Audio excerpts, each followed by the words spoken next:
அதிர்வலைகளை ஏற்படுத்திட்டு இருக்கிற இந்த சண்முகவேல் எஸ்எஸ்ஐ படுகொலை பண்ணியிருக்காங்க. ஒரு எஸ்எஸ்ஐயை கொலை பண்ணியிருக்காங்க.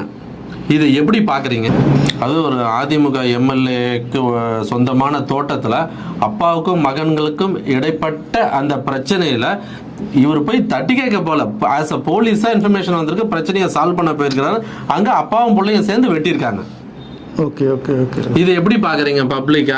உடனே எதிர்கட்சிகள் இதை ஒரு விஷயமா எப்படி எடுத்துப்பாங்கன்னா, உடனே ரெடியாக இருக்கும், ரெடிமேட் கையெழுத்து மட்டும் மாற்றி போட்டு பேர் மாற்றி போட்டுருவாங்க. அதாவது சட்டம் ஒழுங்கு சரியில்லை. குறிப்பாக காக்கி சட்டைக்கு நம்முடைய சகோதரர்லாம் வேறு சொல்லிப்பாங்க, சட்ட ஒழுங்கு சரியில்லை, இவர்களுக்கே பாதுகாப்பு இல்லைன்னா பொதுமக்களுக்கு எங்கே பாதுகாப்பு இருக்குன்னு சொல்லுவாங்க. ஆஸ் அ பப்ளிக்காக நீங்கள் என்ன சொல்கிறீங்க, அது சொல்லுங்கள். எனக்கு ஒரே ஒரு விஷயம்தான், என்னன்னா ஒரு அவங்க குடும்ப விஷயத்துக்குள்ளே நடந்த ஒரு விஷயத்தை குடும்ப பிரச்சனையில் ஒரு இது